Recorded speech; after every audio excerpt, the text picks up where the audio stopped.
হবে।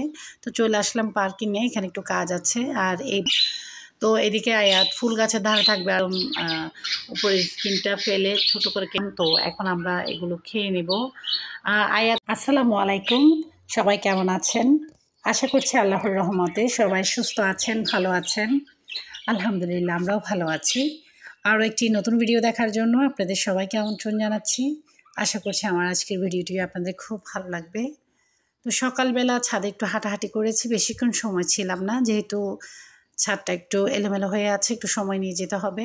তো চলে আসলাম পার্কিংয়ে, এখানে একটু কাজ আছে। আর এই বজ্জাত ডাকাতটাকে ছেড়ে দিয়েছে আয়াত। এই ডাকাতের হামলায় সব কিছু লুটপাট হয়ে গিয়েছে। পার্কিংয়ের টবের মধ্যে যে কয়েকটা চারা গাছ ছিল সেগুলোকে এটা একদম ঠোঁট দিয়ে সবগুলোকে ছিঁড়ে ছিঁড়ে একদম কুচি কুচি করে ফেলেছে। তাছাড়া দেখা যাচ্ছে কি পুরো পার্কিংয়ে পটি করে অবস্থা খারাপ করে দিয়েছে আর কি। তো যে আয়াত যে মুরগিটাকে ছেড়ে দিয়েছে এটা আমি জানতাম না। তো পরে এসে দেখি এই অবস্থা। তো আমি আয়াতকে বলেছি আজকে এটাকে আমি জবাই করব। এই তো আমার সাথে একদম গরম, খবরদার আমার মুরগির গায়ে হাত দিবে না, আমি লিটল লায়ন হয়ে তোমার উপর হামলা করে দিব, এটাকে একদম ধরবে না।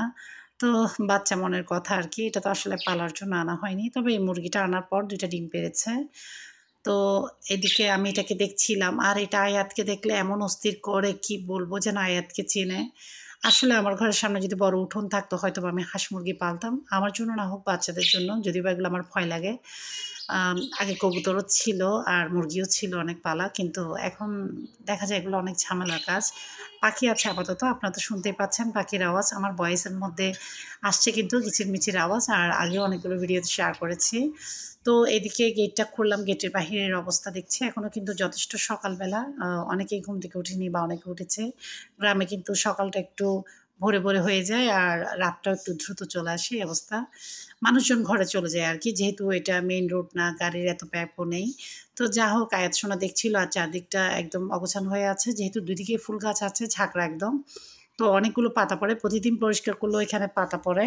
তো এগুলো ঝাড়ু দিয়ে পরিষ্কার করতে হবে। কখনো আসান, কখনো আয়াত, আগে আলিফ করতে, এখন তো সময় পায় না।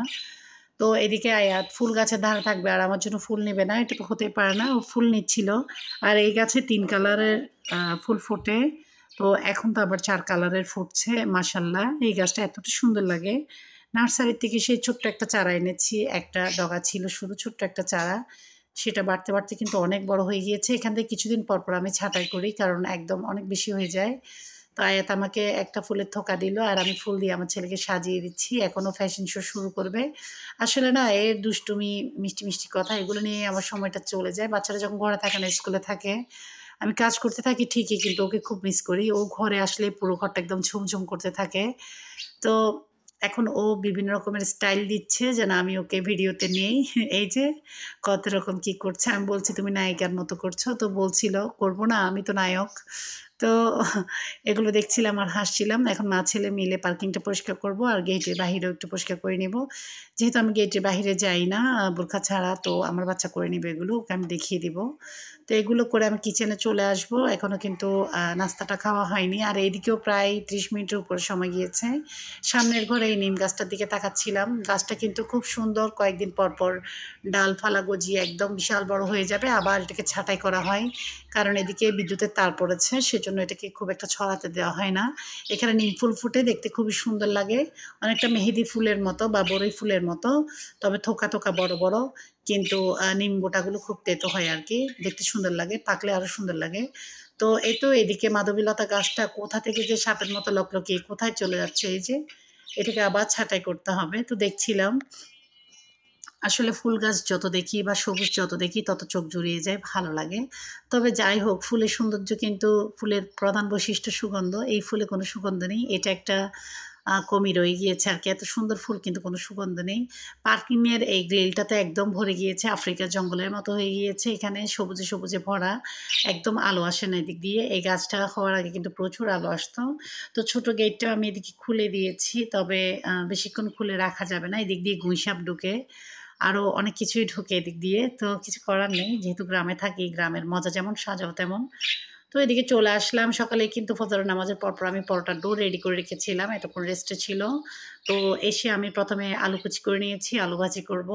আর এখানে পরোটা ভেজে নিচ্ছি। কিছু পরোটা বানাবো দুধ চিনির পরোটা মিষ্টি করে, আর কিছু আলু ভাজি দিয়ে ঝাল ঝাল করে খাওয়া হবে আর কি। তো মিষ্টি পরোটা আমি মূলত আয়াতকে টিফিন দিব, আর আজান আয়াত খাবে হয়তোবা, এই জন্য করছি।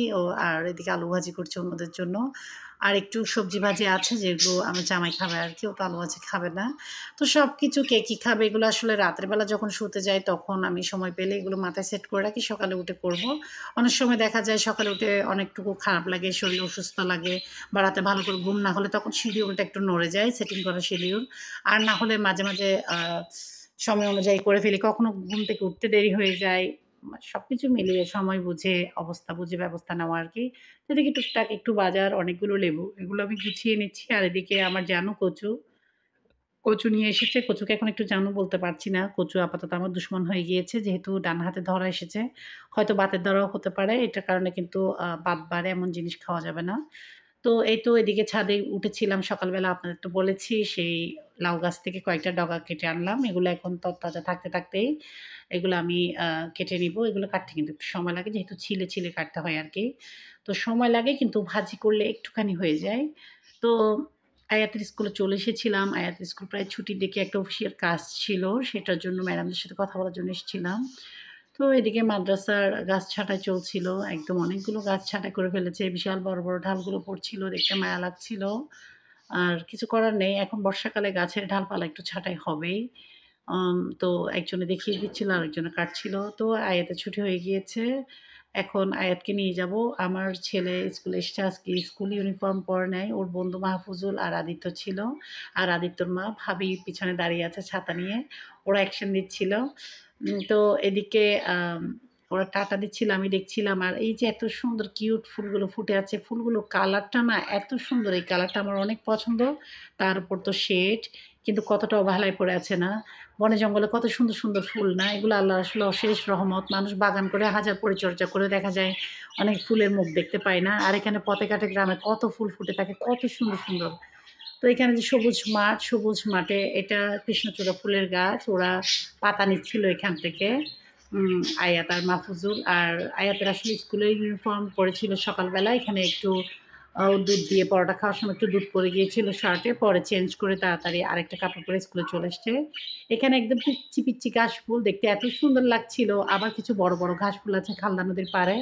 এখানে স্কুলের মাঠে কিন্তু অসংখ্য ফুল, ছোট ছোট, কিন্তু এগুলো তুলোর মতো ছোট ছোট ঘাসফুল, ২ জাতের আর কি। তো এদিকে তো এই গাছগুলো, এগুলোকে বইয়ের ভাষায় কী বলে আমার ঠিক এই মুহূর্তে মনে পড়ছে না, তবে নামটা পড়েছি। আমরা তো লজ্জাপতি গাছ বলি। এই গাছটাকে টাচ করলে না পাতাগুলো বন্ধ হয়ে যায়, ঘুম এসছে মতো, অনেকে বলে লজ্জাপতি গাছ। তো এইগুলো ফুলের কালারগুলো অনেক সুন্দর, পিঙ্কিশ একদম, খুবই সুন্দর। আয়াত ফুল গাছের পাশে আসবে আর আমার জন্য ফুল নিবে না, এটা তো হতে পারে না। ও ও ফুল নিচ্ছে। তো অন্যদিকে আমি যখন স্কুলে ছিলাম ওই সময় আমার জামাই মুরগিটাকে কেটে একদম উপরের স্কিনটা ফেলে ছোট করে কেটে দিয়েছে আমাকে। আমি বলেছিলাম ওকে এই কাজটা করে দিতে। ওই যে দেশি মুরগি যেহেতু এগুলো কাটতে একটু প্রেশার লাগে, আর আমার ডান হাতটা ব্যথা, তো এটা করে দিয়েছিল। এসে আমি এটাকে ভালো করে মেখে ঝুঁকে নিচ্ছি আর কি। তো এই ফাঁকে একটা কথা বলে নিই, যেটা কমন কথা। যারা আমার ভিডিও শুরু থেকে দেখছেন, ছোট একটা লাইক দিতে ভুলে আছেন, এখন স্কিপ করেননি, দেখেই যাচ্ছেন, আপনাদের উদ্দেশ্যে বলছি ছোট একটা লাইক দিয়ে ভিডিওটা কন্টিনিউ করবেন। আপনাদের ছোট একটা লাইক আমার এই ভিডিওটাকে আপনাদের মতো অসংখ্য আপু ভাইদের কাছে পৌঁছে দিবে। আর যারা শুরু থেকে এই লাইকটা দিয়ে আমার পাশে আছেন, সবাইকে অসংখ্য ধন্যবাদ।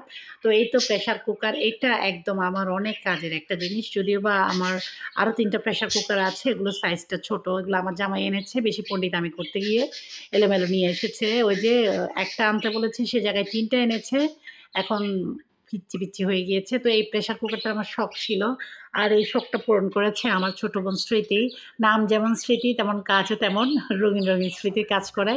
আমি কি পছন্দ করি, কি আমার প্রয়োজন, কখনো যদি কথার ফাঁকে হঠাৎ কথাটা ওর কানে চলে যায়, কি করে যে আমার জন্য আনবে বা পাঠাবে, এই অবস্থা। এই প্রেশার কুকারটা আমাকেও গিফট করেছে আরও অনেক জিনিসের সাথে। তো এটা আমার খুবই কাজে আসে। এটা দেখতে মনে হয় না অতটা বড়, কিন্তু এটা সাইজটা অনেক বড়, আর এটাতে অনেক মাংস এঁটে যায়। যেহেতু আমার ঘরে সিলিন্ডারের গ্যাস ইউজ করি, তো এই প্রেশার কুকার আমার খুবই কাজে আসে। আর দেশি মুরগি সেদ্ধ হতে সময় লাগবে, প্রেশার কুকারে কিন্তু কিছুক্ষণের মধ্যেই হয়ে যাবে। আয়াতকে স্কুল থেকে আনার সময় 4টা আইসক্রিম এনেছিলাম, তো এখন আমরা এগুলো খেয়ে নেব। আয়াত স্কুল থেকে আসার সময় দোকান থেকে কিছু না কিছু কিনবে। তো এখন এগুলো খেয়ে নিব। অন্যদিকে প্রেশার কুকারে বসিয়ে দিয়েছিলাম আর দ্রুত এগুলো হয়ে গিয়েছে। অন্য পাশে কিন্তু আমি ভাত 70% হয়ে গিয়েছে। এখন এখানে মাংসটা ঢেলে দিব। তো এটা রান্না করে নিব। আজকে কিছু বাচ্চাকে আমার ঘরে ভাত খেতে বলেছি, ওরা খাবে। কে খাবে, কেন খাবে এগুলো আমি ভিডিওতে এবার রাখিনি। সবকিছু আসলে ভিডিও করা যায় না। আর এবার কিন্তু আমি অনেক লং টাইম পরে ভিডিও দিচ্ছি, কারণ বিভিন্ন ব্যস্ততার কারণে ভিডিও রেডি করতে পারিনি। অসুস্থতাটা তো আছে, তার উপরে কিছু মানসিক চাপের মধ্যে বা টেনশনের মধ্যে দিয়েও ছিলাম। সবকিছু মিলিয়ে ভিডিও শেয়ার করা হয়নি। তো আজকে ভাবলাম ভিডিওটা শেয়ার করে দিই। আর আমার অনেকগুলো ভিডিও রেডি করা আছে যেগুলো শেয়ার করা হয়নি। এত বড় একটা কুরবানি গেল, এত কিছু আয়োজন, কিন্তু কুরবানির ভিডিওই আমি শেয়ার করতে পারিনি। হয় না মাঝে, মাঝে সময় সুযোগ সবকিছু এতটা উল্টো দিক থেকে চলতে থাকে, একদম বেড়াছেড়া পড়ে যায়। আনন্দের ভিডিও শেয়ার করছি, সুখ-দুঃখের কথা বলছি। এর ভিতরে যাত্রা তো কারো থামবে, কারো শুরু হবে। এই তো জায়নাজার জন্য নিয়ে এসেছে। নায়ুরীকে পালকিতে করে নিয়ে এসেছে। নায়ুরীকে শেষ ঠিকানায় পৌঁছে দেওয়া হবে সাজসজ্জা করে। তো আরেকটা জীবনের সমাপ্ত এখানে। দুনিয়ার জীবন শেষ, আখিরাতের জীবন শুরু। তো এখানে জায়নাজা হবে। সকালেই বলে দিয়েছিল। তো এখন সবাই নিয়ে এসেছে। তো আমি জানলা দিয়ে দেখছিলাম। আর এখন আয়াত স্কুল থেকে যেহেতু চলে এসেছে, যখনই কোনো জায়নাজা হয় ও দেখে বলে, "আম্মু কোনো একটা বাবুর আম্মু মারা গিয়েছে।" দাদির বয়সী, নানির বয়সী, যে বয়সী হোক ও ধরে নেয় কোনো একটা বাবুর আম্মু মারা গিয়েছে, বাবু একা হয়ে গিয়েছে, এমনই বলতে থাকে। এদিকে কথা বলতে, বলতে বাহিরে দেখতে, দেখতে আমার ভাতের আয়োজন সিম্পলের মধ্যে শেষ করে নিয়েছি। ডিম সিদ্ধ করে নিয়েছি।